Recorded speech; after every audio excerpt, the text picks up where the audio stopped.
As a Black female solo traveler, there is a question I've asked myself on almost every trip.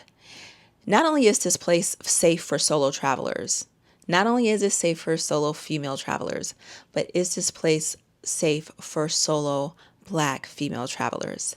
And in this video, I am answering this question about Salvador, Brazil. So if y'all are interested, pull up a chair, get your pen and pad, get your tea, and we're going to talk a little bit more about it.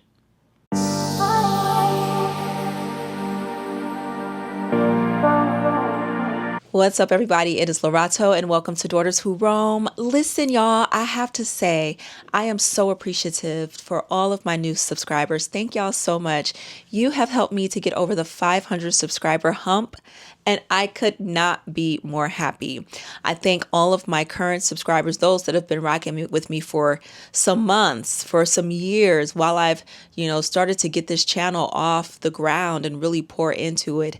I'm appreciating the feedback and the comments, and y'all's support is really showing me that this type of content is needed, and I really appreciate you vibing with me. So let's keep it going, all right? Okay, so let's get into Salvador.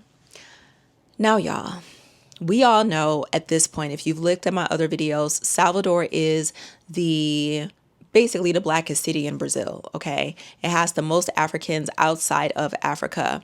And with that, you just know you're going to have a lot of culture, okay? And you have tons of culture. You have the different, the Yoruba spirituality, you have candomblé, you have these beautiful murals and places dedicated to divine feminine archetypal figures that are Black. And there's something special about that. Okay. And so as a Black female traveler who loves divinity, I completely resonated with that. All right. There's joy, there's samba, there's dance, there's movement, and Salvador have all of those things. It's like music is in the air. When you go to the beach, the people are lovely. There's smiles, there's energy, and there's something about our people. And I'm saying that as obviously a person of the diaspora. There's something about our people that we carry a certain sense of joy and kindness and love that is translated in how we speak and how we move and interact with one another, whether we understand the language or not. We still communicate in that way. And so Salvador had this way of making me feel very safe and felt and held, probably more than other places I've been to, outside of Africa, right? Feeling that, then also feeling okay, this place is a little dangerous, and I understand why folks were warning me, before I got on the plane. And they also say, a lot of people also say, well, Rio de Janeiro is a better entry point because it has more of a tourist infrastructure, which could be true. But the way that I travel, y'all, I go by how I'm pulled. And if I'm pulled to a place, then that's where I go. And so I needed the soul. I needed the energy. I needed the drums. I needed the ocean. Everything that I needed is what I got there. And was it worth the payoff? Yes. Did I have to be more vigilant about my stuff while I was there? Yeah, I did. And, we're going to talk about it. So first thing is, as I said, whenever you're dealing with a huge amount of Afro population, you are also going to be dealing with a huge amount of poverty because of institutionalized racism, because of, systemic issues that I know Brazil is working to rework, but that's going to take time, and they're not there yet. And so what accompanies that is an element of desperation, an element of need and criminality, right? So I was aware of that going into it. I was aware of the favelas. I did my research and really just wanted to see, well, how walkable is this space and how vigilant do I need to be? And from what I learned, of course, avoiding the favelas unless you're going on some type of a vetted tour, but then also things like not walking at night by yourself. Watching your phone. If you've got an iPhone or any type of phone, you don't want to just have it out. Oh, I'm looking at this map and stuff like that. No, you look at your map, put it back in your pocket, and then go and do what you need to do. Usually, using an iPhone there isn't the best choice, because I'm going to get into that later, like what the cost of an iPhone can do for someone, so that y'all can understand. Because I don't want to approach this place like people are just being, if they are being that way, that they're doing this just to be evil. Folks are doing this because of, they're impoverished. And also, sometimes we don't always understand what it is that we have in our hands. You know what I mean? We're used to it. We don't fully understand, even though we're going to these places so that our US dollar can go further. We don't understand how that would work for them on the other side if they had something that was worth so much. And so let me just get into the iPhones since we're talking about it. A lot of us, we have our iPhones. We love to take them. We love to film content on them, which is great. But do you know that an iPhone in some Latin American countries, including Brazil, can pay for an outright motorcycle? They can use that motorbike to get their own Uber situation and really up-level their lives. It can pay for a year's worth of rent. It can pay for about 7 years worth of gym memberships, 80 expensive meals, international travel. Like, when you think of one reais, one Brazilian reais, which is their currency, equals $4 or $5. On top of that, iPhones have like the highest import tax, I believe. So it's like Brazil is one of the places where iPhones are the most expensive in the world. You can see why people would be looking at that like, oh yeah, I'm about to take this and change my whole life with this little phone that you have in your hand. So, I try to be mindful of that as I go about my business. What does the Bible say? Be as soft as a dove, but as wise as a serpent, right? And so, yeah, those are one of the things. Understand what you have in your hands. So have your phone on a lanyard, regardless of what phone you take. I took a Droid, baby, and it got me through. Also, when you're going into neighborhoods, for instance, even if you stay in one of the neighborhoods that are known to be safe, which I have a video coming out about that as well. But even if you're going into those neighborhoods, you just don't want to be walking around at night by yourself. Now, there are some places that I've lived in, for instance, Medellin, and my neighborhood in Medellin that I stayed in, we could walk around by ourselves at 10 o'clock at night. People did get robbed there, but this place, it seemed like I could just sense it that you don't even want to try it there. So I didn't walk by myself at night. There was one night I came from Pelourinho, right? Mind you, we had just saw these Michael Jackson impersonators. It was at the end of the tour. The sun was setting. Child, they cracked me up. And matter of fact, let me show you this clip.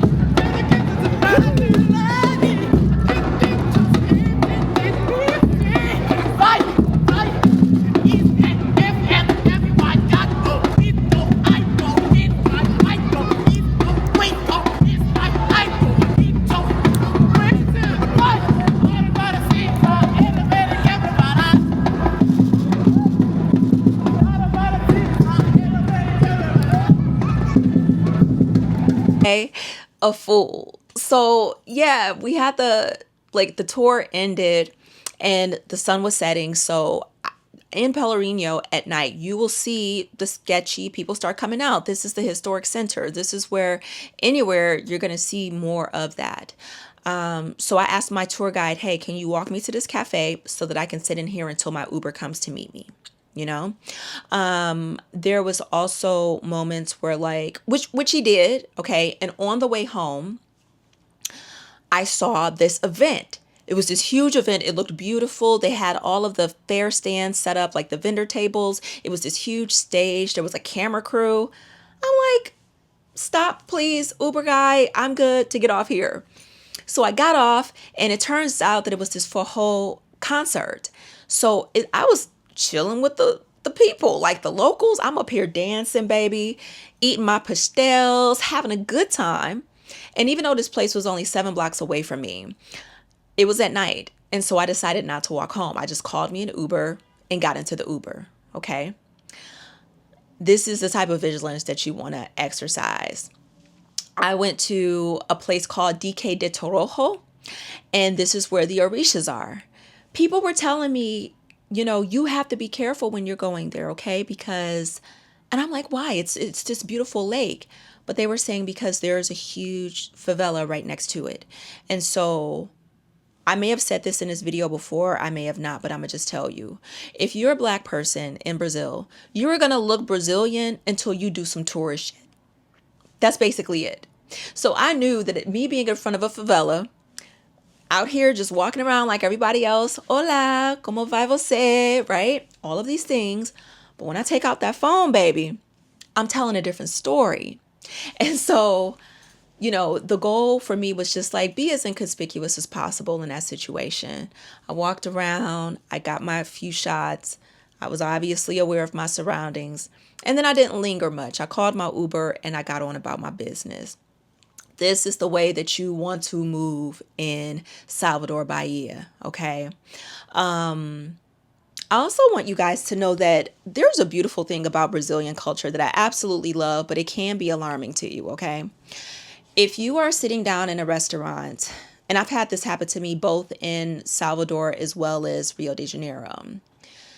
If you are sitting down and you're eating, especially outside, there will be people that will come up to you and ask you for food. And they'll be speaking Portuguese, but you'll know exactly what they're wanting. If they walk up to you when you're eating, they're wanting your food.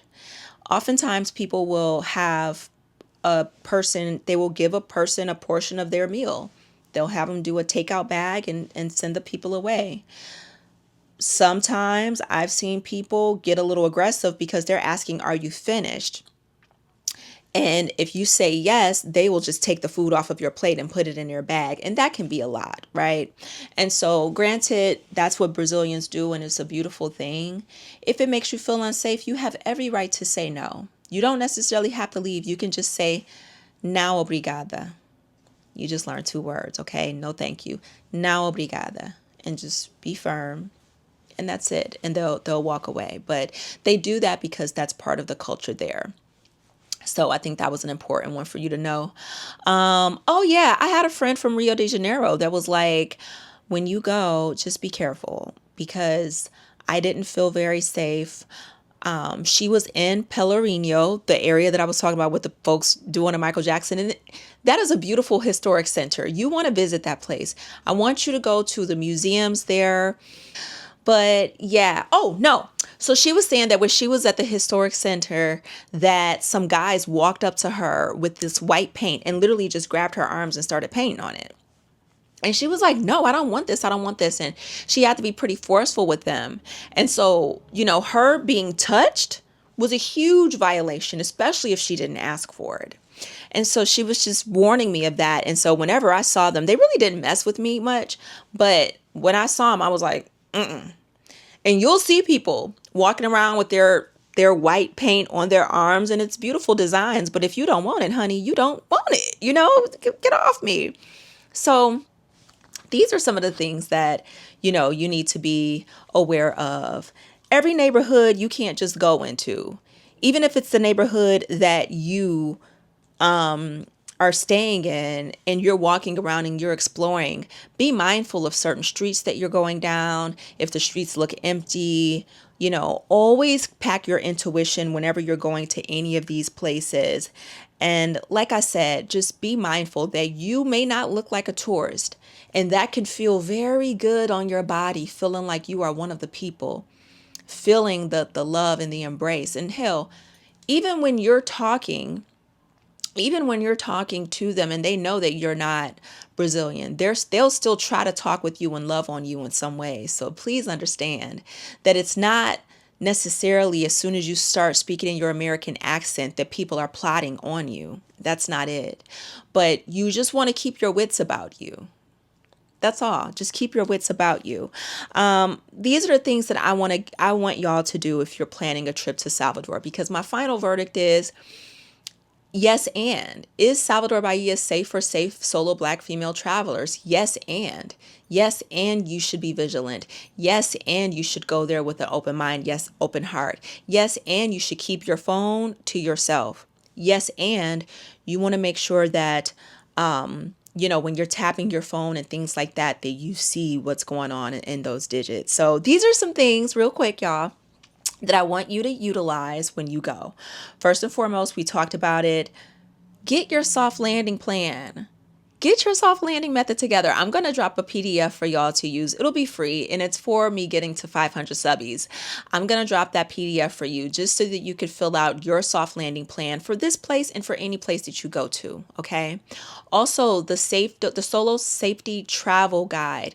That is huge, game changer wherever you go. It can definitely equip you. Follow your instincts. If you're really afraid of going to this place, it may not be the time for you. You may need to wait after a few trips for you to go. And always, always, always know, keep your head on a swivel and you won't necessarily look like a tourist until you do some tourish. All right. All right, y'all. I hope that this one blessed you. The next video, which will wrap up my time in Bahia, will be about the 3 best neighborhoods for first-time travelers to Salvador. So if you are interested in more content like this, please stick around, subscribe to the channel, like, share, and hype the video. And I look forward to hearing any additional tips that you guys have for traveling to places that may carry a heightened sense of safety precautions. All right. Until next time, keep roaming, roam wisely, and we out here.